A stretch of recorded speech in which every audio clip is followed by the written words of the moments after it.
Hey everyone, this is Yao. Throughout our days, we all have that voice in the back of our heads. Sometimes it gives us wisdom, sometimes it gives us doubt. So I've decided to take mine and write them down so I can take a step back and either gain from the wisdom over the day or realize that the doubts were only coming from myself. So I'd like to share those with you. Similar to the poetry readings that I'll be doing on this channel, I'll do one quote a day so I can really step back and expand on it and gain as much out of it as I possibly can. So I'll get right into it. And if you like this video, make sure that you like the video and subscribe. It would really help me grow the channel and just gain a greater outreach. So the quote is, "The weeks and years are beginning to move faster by." Time continues on, doesn't it? You get older, things change, for better and for worse. I've lived for 3 decades now, and I can personally say that life has been long, but struggles always seem endless, don't they? That's the way it goes.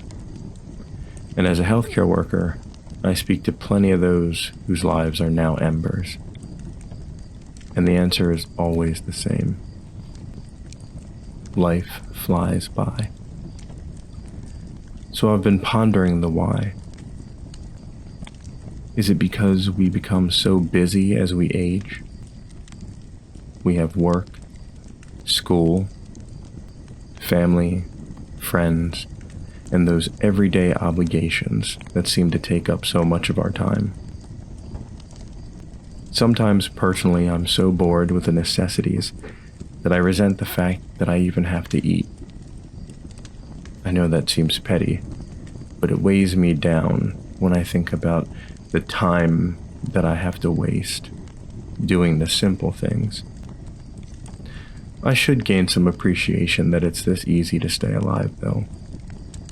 There are other beings on this planet who struggle every day just to wake up in the morning. So, perhaps I'm petty, but it is true. I do feel this way about the obligations and the necessities. But then there are the big events that steal away even more of our time. As of now, it's the election.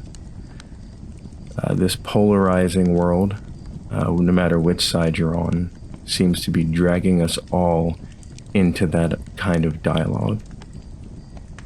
And when the dialogue is fed to us, we find it replaying in our minds. I see it with people on social media. Before they would post funny memes or things about their day. Now it's about people we don't even know, and probably shouldn't even believe. Then there's COVID. That in itself is, for more than good reason, a topic at hand. With reportedly over 200,000 people having passed away this year alone from something that I'd like to say could have been mitigated. People are generally and rightfully worried. If you have a pre-existing condition, I understand. If you're a healthcare worker like I am, I understand. With all the confusion and chaos that goes on in the workplace on a daily basis, on a normal day, to add a pandemic to it, and our stress levels are just through the roof. On a lighter note, today is Halloween, and it's on a full moon. So, again, any of you healthcare workers out there, good luck.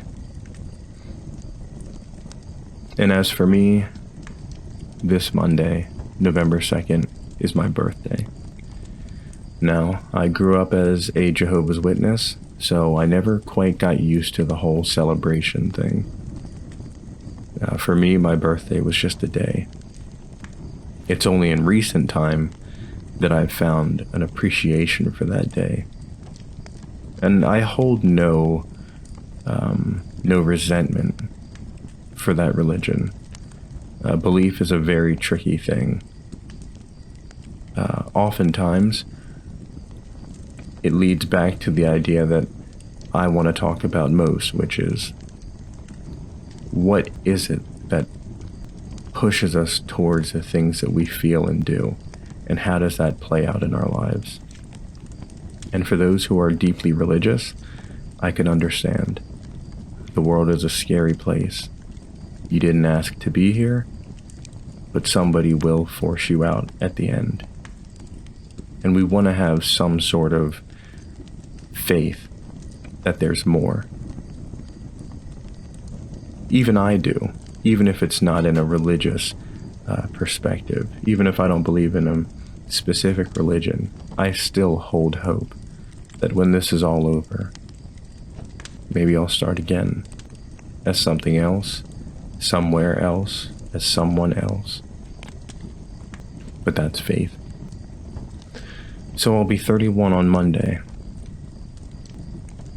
and that'll be another year. There's so much going on at once, almost always. There never seems to be enough time for you. So you stay outside of your passions. And time slowly rolls by as the days feel even longer, and sometimes with sleepless nights. But I wonder, when was the exact moment that you decided to turn away from your dreams? When was the last breath of that passion evaporating into the ether? I don't want anybody to feel ashamed for abandoning their dreams or their passions of their younger years. Life is a harsh reality, and biology dictates that we survive first and foremost.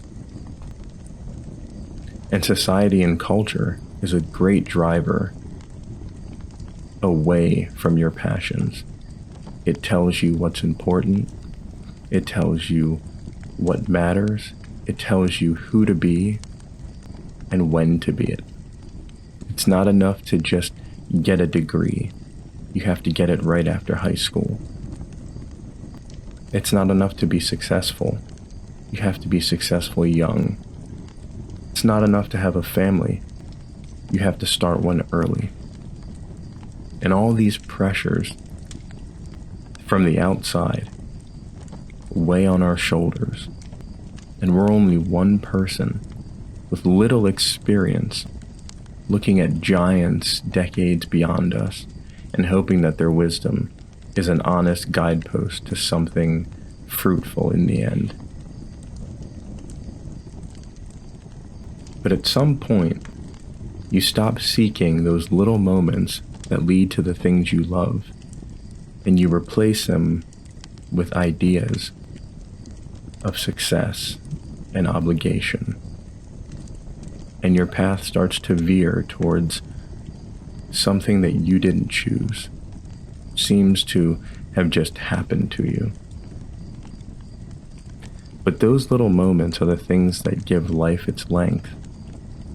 Without those moments to keep you rooted in life, you wander from larger moment to larger moment. And when you look back, the spaces between those places have taken up more of your life than the moments themselves. But if you dive into life, time seems to fly, right? And before you know it, the night is over. It's a truly cruel irony, isn't it?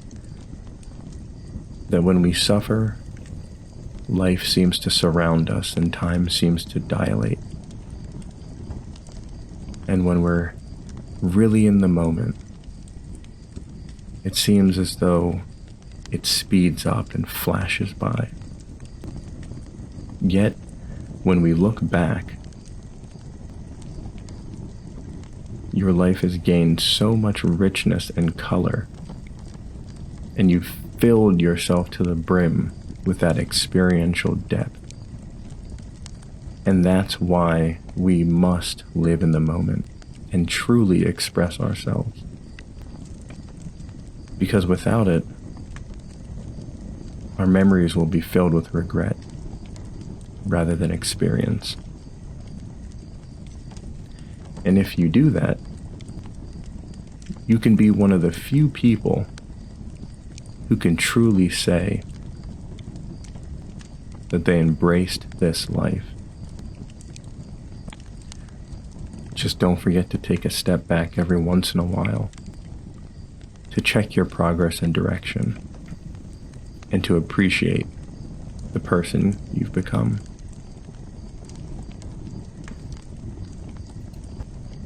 Thanks for watching the video. I'll be reading and analyzing my book From Then Till Now on Wednesdays and Peace of Mind on Saturdays, as well as my quote conversations throughout the week. If you enjoyed the video, don't be afraid to like and subscribe so you can visit my channel each time I provide more content, and engage in the comments so you can share your thoughts with me. Have a good day.